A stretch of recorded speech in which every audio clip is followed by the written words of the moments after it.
here in the heartland. This is the working man. These are the fields of dreams of American.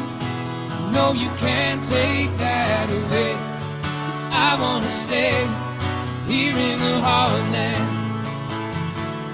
I'm here in the heartland.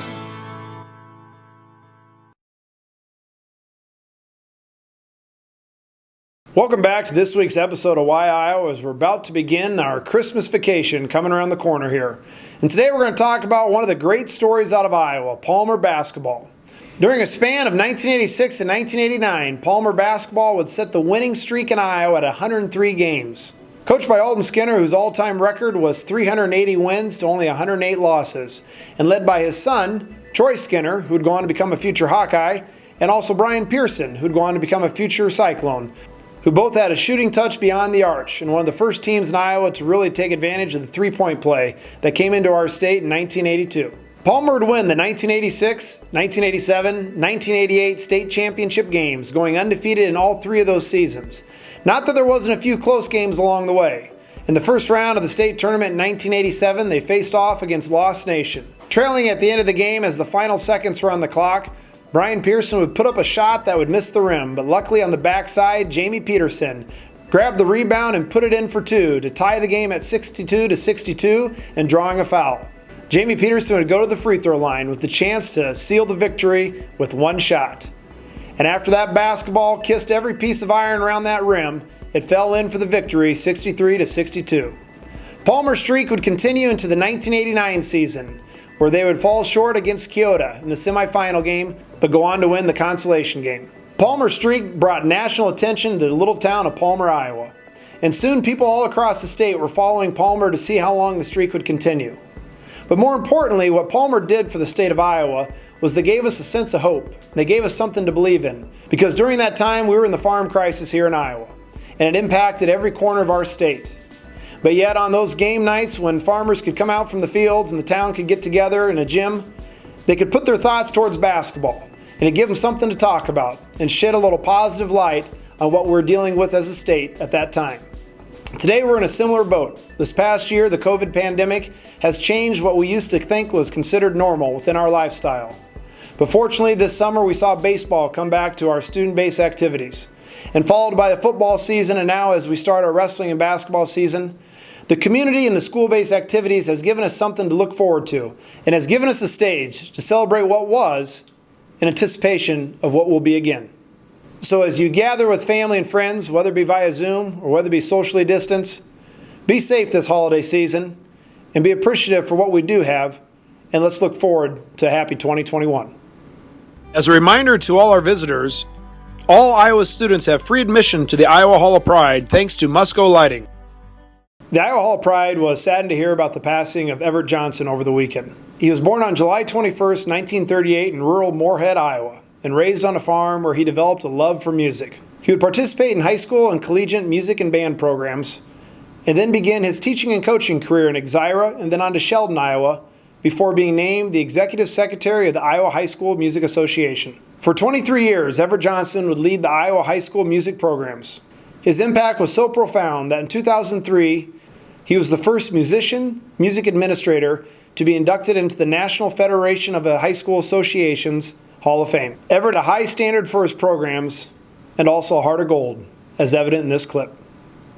My favorite story dealing with Allstate goes to a young gentleman named Jim Nelson, Sheldon boy. I had a junior high principal who convinced me I should include into my junior high choral program every kid who could sing at all. I finally agreed to his approach and we tried it, and Jim Nelson could not change pitch. Came into audition, you try to get him to sing higher, he'd get louder, but the pitch wouldn't change. Try to get him to sing lower, he'd sing softer, the pitch wouldn't change. So I said, Jim, there's not a place for you in the choral program. Mr. J said, I just want to be there. He said, I won't even sing loud, I just want to be there. So I said, if you promise not to sing loud, I'll let you come in the chorus.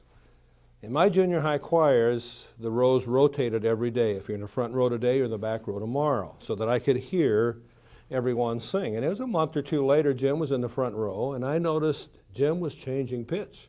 Wasn't in tune, but Jim was changing pitch. Jim made All-State as a senior in high school.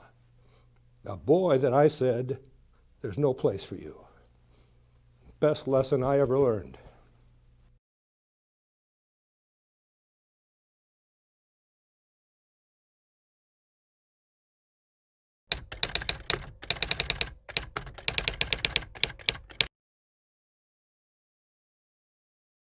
All right, a little speed round. Okay? I got a few things I'm going to throw at you here, and just give me your first thought. Okay. Comes to your mind. You ready?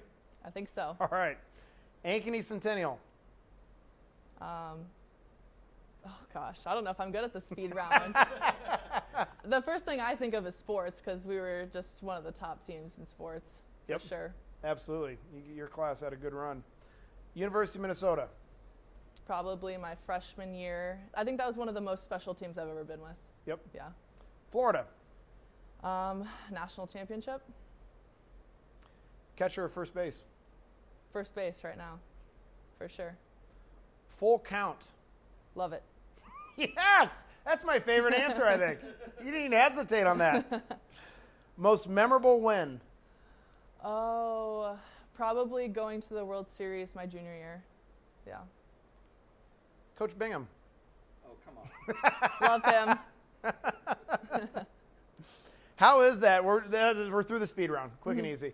How was the World? What's that atmosphere? I mean, as a kid, you grow up, you see it, Yeah. you watch it, and you think, oh, wow, to actually be there. You think you're like prepared, and then you get there and like, because you get one practice on the field before like the games start. Like your team gets 1 hour, and it actually was raining, so none of the teams got an hour, but I was catching, so the pitchers and catchers went out there, and we were like walking on the field, and I was like, wow, this place is huge. Yeah. Like, I couldn't even imagine. There was no fans in there because it wasn't open yet. The games were starting the next day, and I was like, wow. And then just getting out there, I thought the noise and everything would be overwhelming, but it really wasn't, which was crazy. I was actually very calm in the moment, but, you know, it wasn't the way we wanted it to go. I wish we would have played more games, and I'm really sad last year ended because that was a really special team that I was playing on. Yep. Especially losing some of our best players in history. Everyone didn't think we were going to do anything. Even our own fans didn't.